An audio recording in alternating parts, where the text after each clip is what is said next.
Salut, c'est Florian. Vous avez un projet immobilier, mais vous ne savez pas trop comment montrer une preuve de votre bonne gestion financière à votre conseiller bancaire pour qu'il puisse vous prêter.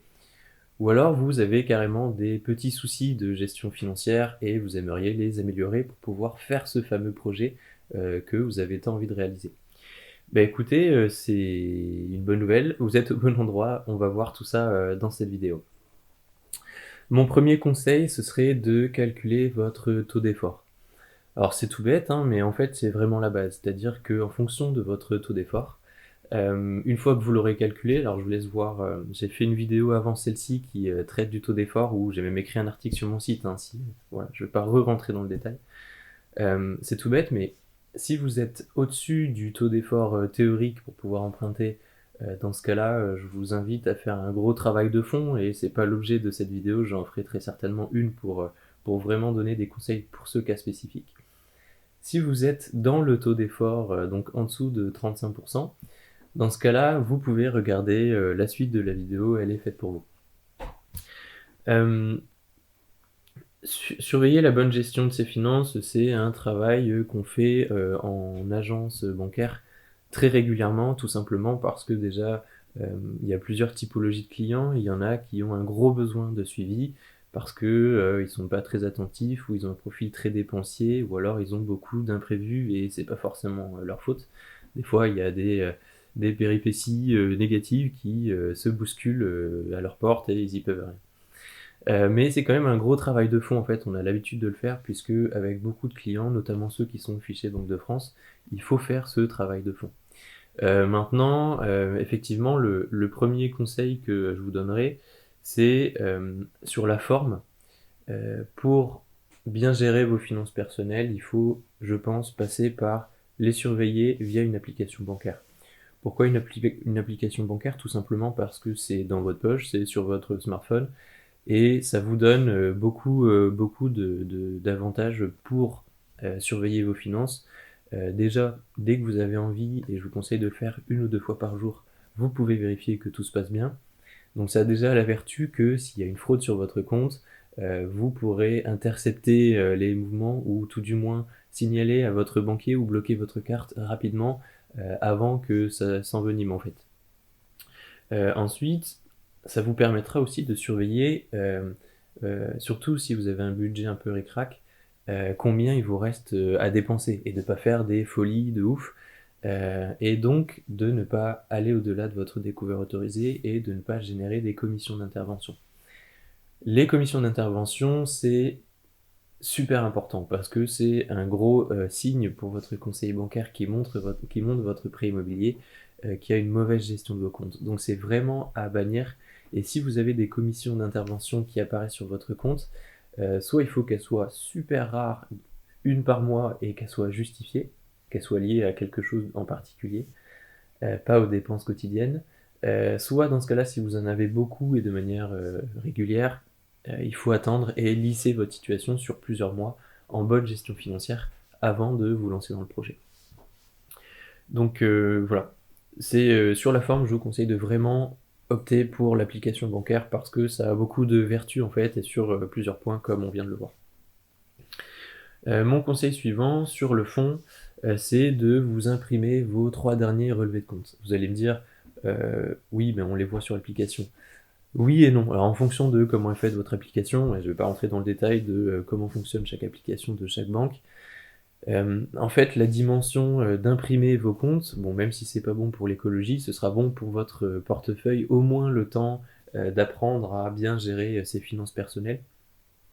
Tout simplement parce que vous avez de visu l'ensemble de vos revenus, dépenses, et ce que je vous invite à faire, c'est d'imprimer les 3 derniers relevés de compte que vous avez, et de surligner, avec un surligneur qu'importe sa couleur, les dépenses qui en fait vous semblent, avec le recul, parce que sur le coup vous pensez qu'elles sont justifiées, bien sûr, parce que vous en avez envie, et il faut aussi savoir lâcher un peu la ceinture, mais euh, avec le recul vous dire, bon ok, cette dépense finalement elle n'était pas essentielle.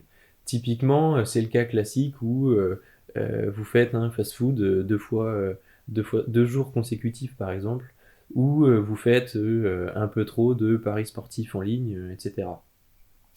Ben, je vous invite à les surligner et les additionner sur plusieurs mois et vous dire, ben voilà, la somme de, ce que j'ai surligné, c'est de l'argent, que je ne peux pas enfin qui a été pour mon plaisir immédiat et qui ne servira pas à mon plaisir futur parce que, comme j'ai pas pu comme je les ai dépensés pour me faire plaisir sur le coup, c'est de l'argent que j'ai pas épargné et donc c'est de l'argent qui ne me permet pas de montrer que je gère bien mes finances et qui plus est, c'est de l'argent que je pourrais pas mettre en épargne ou en apport dans mon projet IMO. Euh, voilà, ça c'est une grosse façon efficace, surtout si si on s'y tient et qu'on fait ça de manière régulière, d'améliorer vos finances personnelles. Donc vous l'aurez compris, obtenir un prêt immobilier et qui plus est le meilleur prêt immobilier possible, c'est quelque chose qui doit passer par cette étape qui est de travailler sur ses finances personnelles. Certains ont besoin spécifiquement de s'y pencher et d'autres ont tendance à gérer correctement dès le début. Après, sachez que tout le monde fait des conneries et surtout que voilà, quand on n'a pas besoin d'avoir quelque chose de côté pour faire un projet IMO. Typiquement, tant qu'on n'a pas de gros projets comme ça, on ne se pose pas la question sur la gestion de nos finances personnelles. Maintenant, effectivement, obtenir un prêt immobilier, c'est beaucoup plus complexe. Et c'est pour ça que je vous offre 1 heure d'accès à ma formation Votre meilleur prêt immobilier en 3 heures sur le lien en description. Maintenant, je voulais finir cette vidéo par un exemple concret. La plupart, et donc je ne sais pas si vous allez vous reconnaître ou pas dans cet exemple, mais c'est pour quand même vous mettre en garde, la plupart des clients qu'on a en agence bancaire, et donc des personnes en fait, hein, parce que a priori tout le monde a des agences bancaires en ligne ou pas, la plupart des soucis de gestion de finances personnelles sont liés à des addictions, qu'elles soient fortes ou pas, parce que c'est des dépenses que les clients ont du mal à maîtriser. Typiquement, on va parler alors d'alcool, oui, surtout que ça coûte cher. On a des clients alcooliques et il faut les restreindre et même c'est des clients qui n'ont plus de carte. C'est même leur propre choix, hein, mais bon. On a des dépendances aussi à la cigarette, ça coûte super cher et malheureusement, dès qu'une personne dans un couple ou encore pire, les deux personnes fument beaucoup, on a beaucoup de mal à soit leur faire relever la tête de l'eau s'ils sont en difficulté, soit leur faire épargner s'ils ont besoin d'épargner pour un projet IMO, soit des paris sportifs en ligne comme je viens de le dire, ou soit, et ça c'est une autre typologie de clients, des clients qui ont tendance à beaucoup dépenser, à flamber d'un coup en fait, que ce soit à Noël, que ce soit pour régaler tout le monde lors de plusieurs repas d'ailleurs consécutifs sur une semaine. Voilà, c'est les 4 typologies de clients. Voilà. Si vous n'êtes pas dans ces 4 cas, a priori, vous devriez quand même arriver à bien gérer vos finances personnelles. Et à titre d'exemple, à partir du moment où vous ne dépensez pas plus que vos revenus, déjà c'est que c'est pas catastrophique. Et vous allez pouvoir petit à petit, en travaillant sur vos dépenses, améliorer cette gestion de vos finances personnelles pour montrer que vous gérez bien votre affaire.